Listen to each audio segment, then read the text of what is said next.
दोस्तों, RS study circle में आपका स्वागत है। आज अपना आरएस मेंस का पेपर हुआ आपके, और इतिहास के किस तरह के प्रश्न आए हैं जो मेमोरी बेस्ड है। हालांकि लगभग जो प्रश्न है वो आपके यही है जो स्टूडेंट्स ने बताए हैं। हाँ, कुछ भाषा में कुछ एक आध चीज़ कोई अगर चेंज हो तो हो सकती है, लेकिन जो मैक्सिमम जो आपके क्वेश्चन और उसकी लैंग्वेज है वो आपके लगभग यही है जिस पर अपन आज डिस्कशन करने जा रहे हैं। पेपर का जो सॉल्यूशन है वो अपन इसमें करेंगे।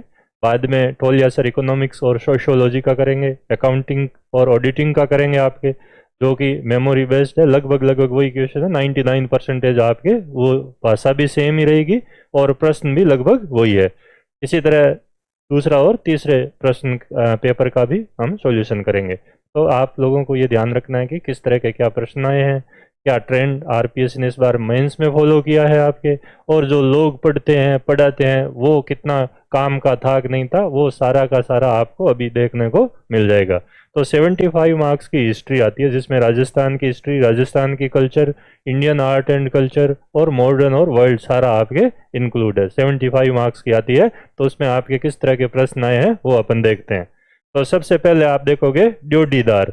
ये राजस्थान के इतिहास से प्रश्न आया है आपके, जो आपके सिलेबस में दिया हुआ है। 8वीं से 13वीं सदी और 13वीं से 18वीं सदी की जो प्रशासनिक और सैनिक व्यवस्था है उस वाले टॉपिक से ये प्रश्न पूछा गया आपके। ये लोग कम ही पढ़ते हैं आपको पता ही है, राजा महाराजाओं के इतिहास पढ़ते हो आप लोग, तो उसमें से कुछ भी नहीं आया, इस बार भी जीरो है। ठीक है ना, यानी कि पूरी राजस्थान की जो मेडाइवल हिस्ट्री है पूरी की पूरी जो है इसमें उड़ा दी गई है। एंशिएंट से भी नहीं, सिर्फ मॉडर्न से, और मॉडर्न से भी ऐसे प्रश्न पूछे गए हैं जो कि आप लोग जो आलोचनात्मक परीक्षण करना और इस तरह के प्रश्न आते हैं जिनके आंसर जो है नहीं मिलते हैं, नहीं लिखे हुए हैं आपके। ठीक है ना, तो अब आप लोग ये जो नोट्स वगैरह पढ़ते हो वो आप लोगों के आरपीएस 3 एग्जामों में तो आप लोगों को बिल्कुल जो है असलियत बता चुकी है, लेकिन अभी भी आप नहीं संभलते हो तो फिर आपकी मर्जी है। ठीक है ना, तो ड्यूटीदार जो है ये महल की सुरक्षा देख रेख व निरीक्षण का कार्य करने वाला अधिकारी था। मैंने आप लोगों को पेनोरमा वाली बुक पहले से ही बता रखी थी कि वो पढ़ लो, राजस्थान हिस्ट्री और आर्ट एंड कल्चर में, उसके बाहर कुछ नहीं है। और आप देखोगे तो उसी में से ये क्वेश्चन उठा के पूछा हुआ, ड्यूटीदार व महल की सुरक्षा देख रेख व निरीक्षण का कार्य करने वाला अधिकारी आपके। ठीक है, दूसरा था ढूंढाड़ क्षेत्र की 2 बोलियां। अगर बोलियां है, क्योंकि स्टूडेंट ने कहा कि बोलिया ही पूछा है, अगर उप बोलिया पूछा हुआ है तो तोरावटी राजावटी ये लिख लेना, और अगर बोलिया पूछा हुआ तो हाड़ौती आहिरवाटी, ये आपके सही था। तो ये 2 प्रश्न जो है राजस्थान का, एक तो इतिहास से और एक कला संस्कृति से, 4 नंबर का राजस्थान आपके यहाँ पे आया आपके 4 मार्क्स। ठीक है, उसमें इस तरह का प्रश्न। फिर आपके क्वेश्चन है तीसरा, बौद्ध व जैन मत संहिताओं से किस प्रकार भिन्न थे। संहिता यानी वैदिक संहिता, तो किस प्रकार भिन्न थे, 2 अंतर बताने थे कि एक तो ये यज्ञ और कर्म कांडों को नहीं मानते थे आपके, जो कि संहिताओं में ये मिलते हैं। ठीक है, दूसरा ये है वो आस्तिक थे, ये आपके नास्तिक। ठीक है ना, तो ये उनकी वेदों की सत्ता को और ईश्वर को सृष्टि का निर्माता नहीं मानते आपके। तो बौद्ध और जैन मतों की जो बातें हैं वो इस तरीके से आपके अलग है संहिताओं से। तो ये आपके कॉमन प्रश्न है।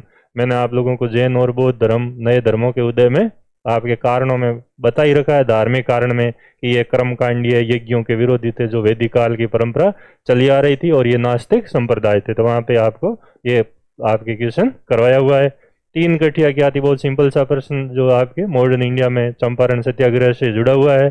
ठीक है, और इसका भी आपको क्लास में तो खैर बता ही रखा है। 3 गठिया पद्धति 3/20 भाग पे जो नील की खेती करना अनिवार्य थी उसी को अपन बोलते हैं। तो ये आपकी चीजें क्लियर थी। सार्वभौमिक पुरोहितवाद, ये जो आपके धर्म सुधार आंदोलन विश्व इतिहास से जुड़ा हुआ प्रश्न है। इसमें यह माना जाता है कि सभी लोग ही पुरोहित है, पादरी है, बीच में जो मिडल मैन है उनकी कहीं पे जरूरत नहीं है। तो एक तरह से प्रोटेस्टेंट वाला ही मत है ये आपके, जो बाद में कैथोलिक रोमन जो चर्च था उसमें सुधार के बाद जो नए नए प्रोटेस्टेंट में भी नई नई जो विचारधारा आई उसी में से एक ये है। और ये हर व्यक्ति को पुरोहित मानता है, बोला हम खुद ही अपने आप में ही पुरोहित या प्रीस्ट है जो कि आपके ईश्वर की पूजा कर सकते हैं। तो इस तरह के जो प्रश्न हैं आपके पूछे हैं, तो आप इनमें लगभग आपके, अगर ये आप लोगों से नहीं होता है तो ये 4 तो आप लोग कर सकते थे अगर राजस्थान ढंग से पढ़ा है तो। ठीक है, सिर्फ यूट्यूब पे रीलें नहीं देखी है तो आपके आंसर हो सकते थे सही। 50 वर्ड्स में आपके एक तो पूछा भक्ति आंदोलन। मैंने आप लोगों को एप्लीकेशन पे जब एक स्पेशल बैच शुरू किया था तब भी बताया था, यूट्यूब पे भी बताया था कि आपको इस बार भारत के इतिहास में कला और संस्कृति पढ़नी है, लेकिन लोग कह रहे थे नहीं सर मॉडर्न इंडिया पढ़ेंगे, और कोचिंगों में आप लोगों को ज्ञान दे रहे थे विश्व इतिहास पढ़ो उससे ही आएगा, कला संस्कृति पढ़ने की ज़रूरत नहीं है, इतिहास कोई पूछता ही नहीं है। इस बार बढ़िया इलाज हुआ उन सब लोगों का, और इसने देखो आपके बड़े प्रश्न भी यहीं से आए हैं, 50 वाले भी यहीं से आए हैं, और बाकी चीज़ें लगभग साफ कर दी इस बार। तो ये जो ट्रेंड चेंज किया आरपीएससी ने बहुत ही मायने रखता है, ठीक है ना। और जो आप लोग भेड़ चाल की तरह जो तैयारी करते हो तो उसमें आप लोगों को नुकसान ही है। तो इस बार भी जो है आपके औसत जो नंबर आने हैं इस पेपर में यही आपके आएंगे, इससे ज़्यादा नहीं आएंगे, क्योंकि इकोनॉमिक्स में अधिकतर योजनाएं पूछी है 50 शब्द वाले में पूरी की पूरी, और वहाँ पे आपके एक्यूरेसी चाहिए, वहाँ पे तुक्के नहीं चलते हैं, इसलिए उस पेपर में भी उस पोर्शन में भी आप लोग ये मान के चलो कि नंबर नहीं आने हैं। सोशियोलॉजी में एक दो चीज़ें ईजी है तो बाकी थोड़ी कठिन भी है, अकाउंट और मैनेजमेंट में भी इसी तरह का मामला रहा है। तो आपके औसत नंबर जो है इस बार भी इस पेपर में यही रहेंगे। आलवार व नैनार का सामाजिक व धार्मिक महत्व बताना था, तो आलवारों का पूरा जो है आपके मैंने पूरी डिस्कशन कर रखा है, आलवार और नैनार उनका सामाजिक और धार्मिक जीवन में क्या योगदान रहा। तो धार्मिक जीवन में तो ये है भक्ति प्रेम, ठीक है, ईश्वरीय आराधना, इस पर इन लोगों ने जोर दिया। इसमें कुछ सगुण उपासक भी थे और बाद में इनसे कुछ निर्गुण उपासक भी आगे चलकर निकले, लेकिन मेन जो थे वो सगुण उपासक थे। और इन्होंने जो है आपके धार्मिक क्षेत्र में जो भी आपके पुरोहितवाद और इस तरह की जो चीज़ें थी उन कर्म कांडों का इन लोगों ने विरोध किया और एक प्रेम के रास्ता को अपनाकर ईश्वर की आराधना पर जोर दिया। उसमें ये तिरुमगई और ये लोग जो थे आपके प्रसिद्ध थे, मधुर कवि, ठीक है, अंडाल जो गोदा मीरा कहलाती है दक्षिण की आलवारों में थे। इसी तरह जो आपके नयनार थे शिव संत, उनका भी इसी तरह से योगदान अपन देख सकते हैं। सामाजिक क्षेत्र में इन लोगों ने क्या किया, सामाजिक समरसता की भावना पैदा की दक्षिण भारत में, क्षेत्रीय भाषाओं का विकास हुआ आपके, ठीक है ना, और एक तरह से जाति ऊंच नीच की ये जो चीजें थी इन भावनाओं को कम करने में मदद मिली आपके। तो ये जो चीजें हैं ये अपन आलवार और नयनारों के योगदान को देख सकते हैं। इसी प्रकार जो है दोनों विश्व युद्धों से महिलाओं की राजनीतिक व आर्थिक स्थिति में क्या परिवर्तन आए। तो दोनों विश्व युद्धों में अधिकतर जो मरने वाले लोग थे वो पुरुष थे, इसके कारण जो सेक्स रेशियो बढ़ा, लिंगानुपात बढ़ा। ये भी वर्ल्ड आपकी हिस्ट्री में बता रखा मैंने कि पहले विश्व युद्ध के बाद जो राजनीतिक परिवर्तन ये आए कि महिलाओं ने अपने राजनीतिक अधिकारों की मांग की, तो 1918 में ब्रिटेन में महिलाओं को वयस्क मताधिकार दिया गया। तो ये तो राजनीतिक थे। फिर सार्वजनिक जीवन में उनकी भागीदारी बढ़ी, क्योंकि सेक्स रेशियो बढ़ा तो ऑब्वियसली बात है कि उनकी जो भूमिका है राजनीतिक जीवन में बढ़ेगी। और इकोनॉमिक एक्टिविटीज भी वो करने लगी, क्योंकि जो पुरुष थे वो तो या तो अपंग हो चुके थे या युद्ध में जा चुके थे, तो सारा का सारा जो जिम्मा था वो महिलाओं का आया। और महिला अधिकार और महिलावादी आंदोलनों की शुरुआत होती है। तो ऐसा अपन भारत में भी देखते हैं कि जो वुमेन जो आपके परिषद है उनके गठन की बात पहले विश्व युद्ध के बाद ही अपने को दिखाई देती है। तो इस तरह की सारी बातें आप लोगों को बतानी है कि आर्थिक और राजनीतिक क्षेत्र में जो है उनके द्वारा अधिकारों की मांग की गई, उनकी भूमिका में बढ़ोतरी हुई, और सार्वजनिक और आर्थिक जीवन में जो है हम उनकी भागीदारी देखते हैं। तो इस तरह की जो चीज़ें थी वो आपको बतानी थी। फिर आपके राजस्थान में साहित्य से संबंधित था, वात व वचनिका पर टिप्पणी करो। ये भी आपके हुकुमचंद जैन की बुक में, बोर्ड की बुक में या पेनोरमा में एज इट इज चीज़ें मिल जाती है।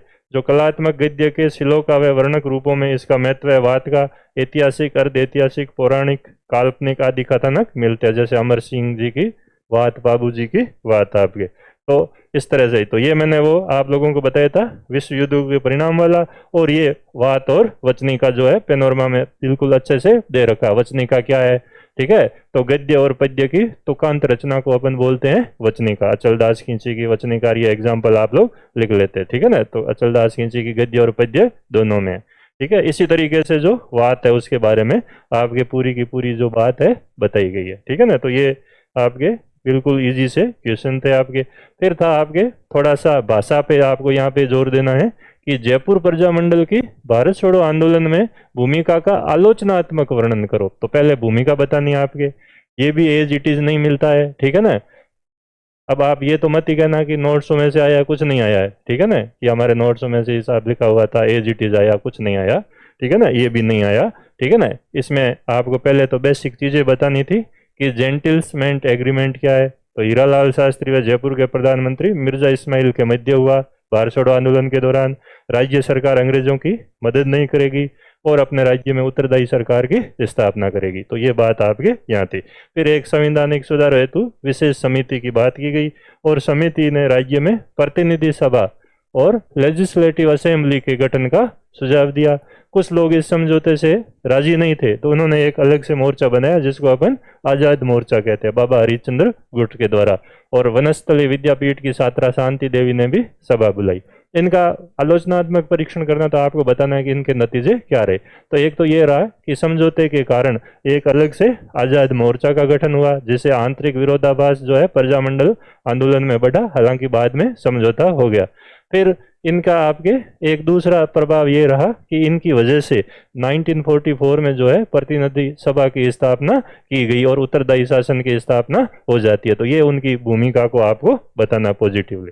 फिर एक प्रश्न 50 शब्दों का था कि हैदराबाद के विलय में रजाकार किस प्रकार बाधक बने। तो मैंने आप लोगों को यूट्यूब पे देशी राज्यों का एकीकरण और रियासतों का पुनर्गठन वाला एक क्लास बताई थी आपके, ये पूरी अभी भी आपके अवेलेबल है, ठीक है। और उसमें जो रजाकार नामक अर्थ संगठन जो सैनिक संगठन था, कासिम रिजवी ने जो बनाया था, आपके अलीगढ़ विश्वविद्यालय का पढ़ा लिखा व्यक्ति था हैदराबाद जाके, और इसने लगभग 10,000 ऐसे आपके सशस्त्र बल गठित कर दिया और उन्होंने लोगों को आपके सरकार के खिलाफ, भारत सरकार के खिलाफ भड़काना शुरू किया कि भाई यहाँ पर हिंदुओं का राज स्थापित हो जाएगा, मुस्लिमों को अधिकार नहीं मिलेंगे। इस तरह से इन्होंने निज़ाम को अपने पक्ष में लेके और भारत सरकार के खिलाफ करने की कोशिश की, लेकिन आखिर में ऑपरेशन पोलो हुआ और जो है आपके हैदराबाद रियासत का विलय हुआ। तो 50 शब्दों का ये 5 नंबर का प्रश्न तो आपको बिल्कुल हाथों हाथ ही मिल गया था, जो कि अधिकतर लोग गलत करके आए, ये आप मान के चलो,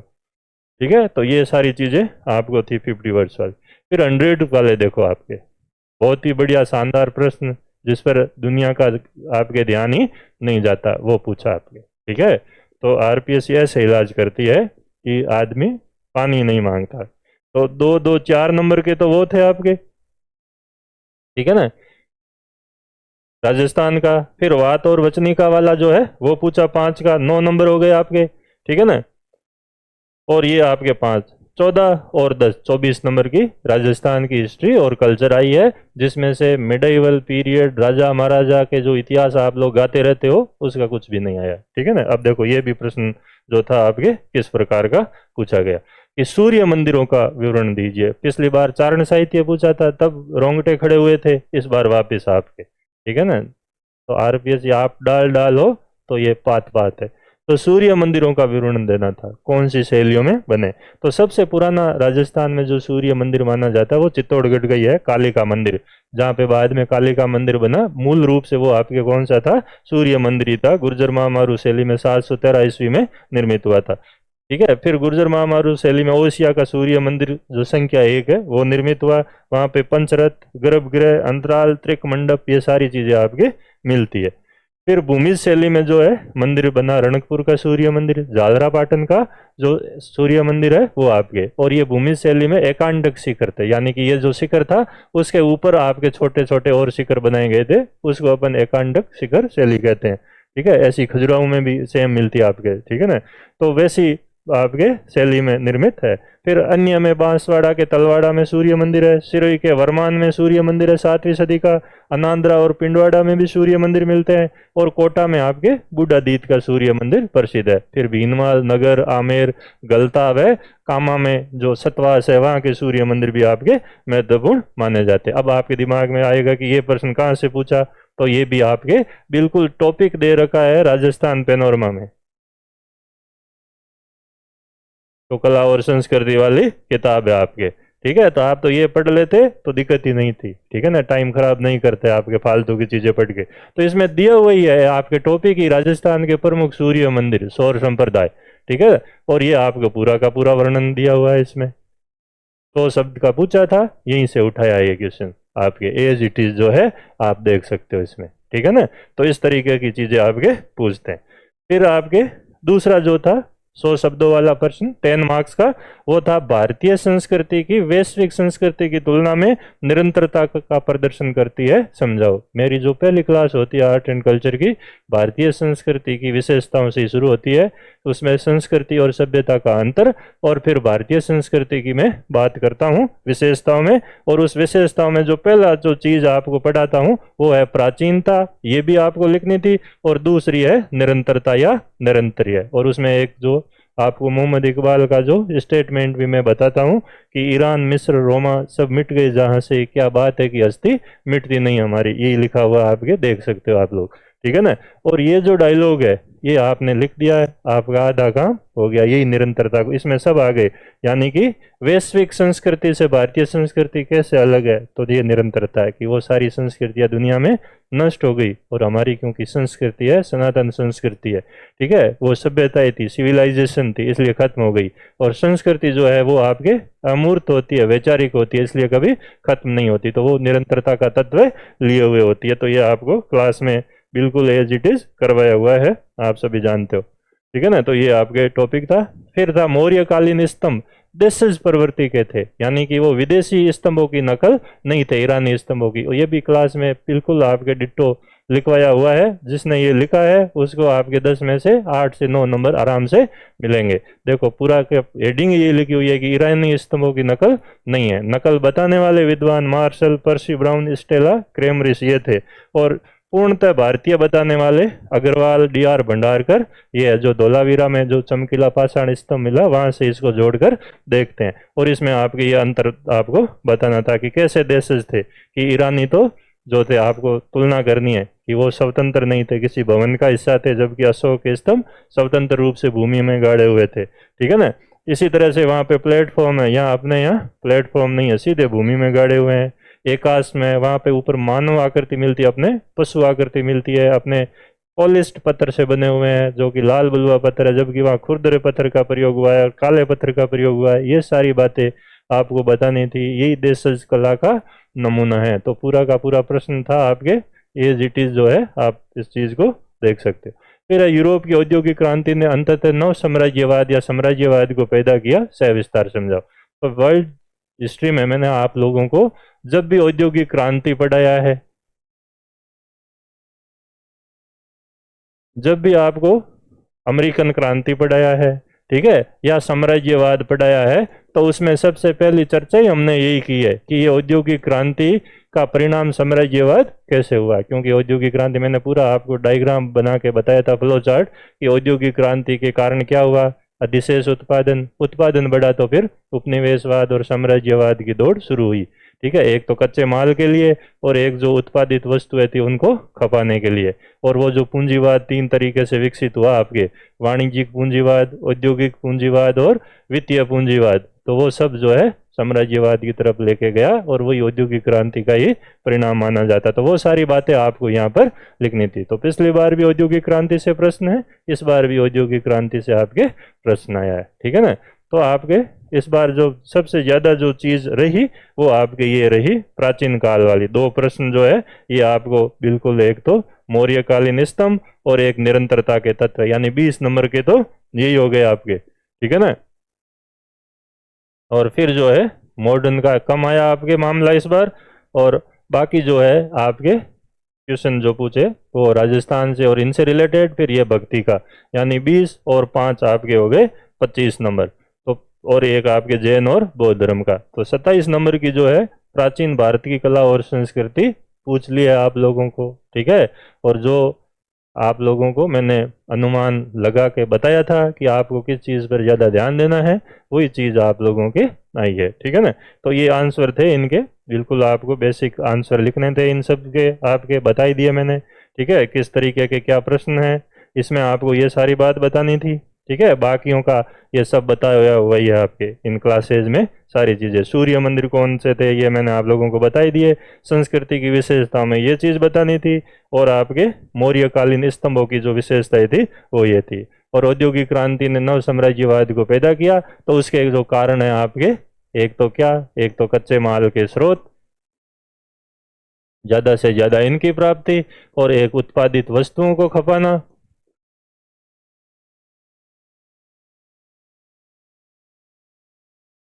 जनसंख्या को खपाना, क्योंकि औद्योगिक क्रांति के कारण जनसंख्या बढ़ी, तो इस जनसंख्या को खपाना था, तो नए उपनिवेशों की ऑस्ट्रेलिया, कनाडा, इन सब जगह पे लोग गए, और अतिरिक्त पूंजी को खपाना, तो पैसा ज़्यादा आ गया था, तो अब इसको कहाँ पे लगाया जाए, तो अपने यहाँ रेलवे वगैरह, बागान, ऐसे बाकी दुनिया में भी इन चीज़ों को खपाने के लिए उन्हें नए नए उपनिवेशों की आवश्यकता पड़ी आपके। तो ये सारी चीज़ें जो थी वो आपके इस प्रश्न में लिखनी थी। तो क्लियर हो गई बात? बिल्कुल, बहुत ही ऐसी कोई बड़ी बात नहीं थी, लेकिन थोड़ा बहुत जो आपके ट्रेंड था वो हटकर था, जो आप लोग जैसे पढ़ते हो उस हिसाब से बिल्कुल नहीं था, इसलिए। और ये आप लोगों को आगे के लिए एक सबक है, ध्यान रखना है, तैयारी ढंग से करनी है, ताकि आगे ऐसी नौबत ना आए। ये अपना जो बैच है अग्निबाण अभी कंटिन्यू चल ही रहा है, आपके 9 तारीख से शुरू हुआ है, आप लोग ज्वाइन कर सकते हो, लगभग इसी प्राइस में आप लोगों को अवेलेबल रहेगा। और आगे जो अगर कोई फेस्टिवल आएगा तो हम 10 से 15% आप लोगों के लिए ऑफ रखेंगे, बाकी लगभग आपके यही रहेगा। और ये प्रीलिम्स का बैच है स्वर्णगिरी, ठीक है, ये भी आपके अभी शुरू हुआ है, आप लोग इसमें भी अपना एनरोल कर सकते हो, ठीक है ना। तो ये जो है आप लोगों को बिल्कुल ढंग से तैयारी करवाएंगे आपके। ऐसे ही पब एड और पॉलिटी का भी CB यादव सर ने जो पढ़ाया उसके बाहर शायद ही कुछ आए, इकोनॉमिक्स, पॉलिटी में, ठीक है ना। बाकी जो पोर्शन है उसमें ठोलिया जी सर का पढ़ाया हुआ आएगा, ज्योग्राफी में अपन फिर मिलेंगे, ठीक है, और नीति शास्त्र में भी कैसे क्वेश्चन आते हैं, साइंस टेक में आप सर की क्लास ठोलिया जी की देख ही लेना, ठीक है ना। तो लगभग लगभग क्वेश्चन जो है आपके आते हैं ढंग से, अगर अपन तैयारी करते हैं तो ऐसा कोई भी प्रश्न नहीं है जो अपने दायरे से बाहर जाता है, ठीक है ना। बस ज़रूरत यह है कि पुराने पेपरों को आप देखो, सिलेबस को देखो, RPSC कौन सा ट्रेंड फॉलो करिए, उस चीज़ को आप पकड़ो, तो बिल्कुल आप लोगों के लिए रास्ता आसान रहेगा, ठीक है। बिना कोचिंग के भी बन सकते हो, और ढंग से कोचिंग अगर आप ऐसी करो जिससे 10 नंबर ही नहीं आते हैं, तो उससे तो नहीं करना ही लाख गुना बढ़िया है, घर पे बैठ के तैयारी करो बढ़िया, उसी से बेड़ा पार हो जाता है, ठीक है ना। और बाकी लोग जो मेहनत करते हैं आप लोगों को तो एक समझदारी से काम लेने की ज़रूरत है। कुछ बुक्स वगैरह भी आप लोग कंसल्ट किया करो, जैसे पैनोरमा की बुक जो है आज से 3 साल पहले भी मैंने बताई थी, ठीक है ना। अगर आप लोग इसको ढंग से देखते या हुकुमचंद जैन को भी देखते तो आपके ये प्रश्न एज इट इज मिल जाते, ठीक है ना। तो फिर अपन दूसरा जो पोर्शन है उसको लेकर जल्दी आप लोगों के सामने आएंगे, ठीक है। Thank you.